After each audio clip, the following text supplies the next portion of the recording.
چوتھے امام امام زین العابدین علیہ الصلوۃ والسلام ارشاد فرماتے ہیں کہ پروردگار دو عالم مومن کے سارے گناہ بخش دے گا، اس کی خطائیں تطہیر کرے گا اس دنیا میں اور آخرت میں۔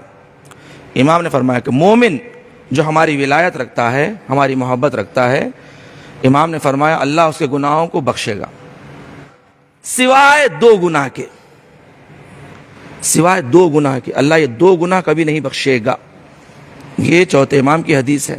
فرمایا ترک التقیت، اور دوسرے توزیع حقوق الاخوان، یعنی تقیہ کو ترک کر دینا۔ تقیہ آپ جانتے ہیں کہ شیعوں کے مخصوص عقیدوں میں سے ہے تقیہ کرنا، کہ دیکھو تقیہ کہتے کسے؟ تقیہ اسے کہتے ہیں کہ انسان ان چیزوں کو لوگوں تک نہ پہنچائے کہ جس کی ظرفیت نہ رکھتے ہوں، یا انسان کہ جہاں پر جان اور مال کا خطرہ ہو، انسان کو تقیہ کرنا چاہیے اپنے حفظ جان کے لیے، اپنے حفظ آبرو کے لیے انسان تقیہ کرے۔ تقیہ وہ ہے کہ جیسے اہل بیت نے تمہیں سکھایا ویسے عمل کرو۔ اہل بیت نے اگر تمہیں بتایا ہے کہ دیکھو زیارت عاشوراء میں کہو اللہم لعن اولا ثم الثانیہ ثم الثالثہ، اور دوسرا امام نے فرمایا جو اللہ گناہ معاف نہیں کرے گا وہ ہے توزیع حقوق الاخوان، یعنی اپنے مومن بھائیوں کے حقوق کو ضائع کرنا، ان کا حق ضائع کرنا، ان کا مال ان سے لے کر غصب کر لینا، واپس نہیں کرنا، یعنی حقوق الاخوان کو پامال کرنے والا اللہ کبھی یہ گناہ کو معاف نہیں کرے گا۔ اپنے مومن بھائی کے حقوق کو پامال نہ کرو۔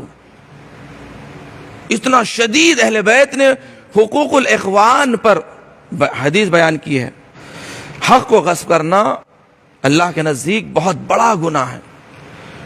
امام نے فرمایا کہ دیکھو حقوق الاخوان ضائع کرنے والا پروردگار کبھی نہیں بخشے گا۔ عزیزان گرامی، اور امام نے فرمایا کہ دیکھو اگر میرے باپ کا قاتل وہ خنجر کے جس سے میرے باپ کا گلا کاٹا وہ میرے پاس امانت رکھیں اور مجھ سے آ کر امانت مانگے تو میں فوری دوں گا، اور حتیٰ یہ بھی ہے کہ نماز میں تم کھڑے ہو گئے ہو اور امانت لینے والا کہے کہ مجھے میری امانت واپس کرو، اور تم نے امانت واپس نہیں کی، تمہاری نماز باطل ہے۔ حکم ہے کہ نماز اول وقت چھوڑو۔ اول وقت کی نماز کی کتنی اہمیت ہے۔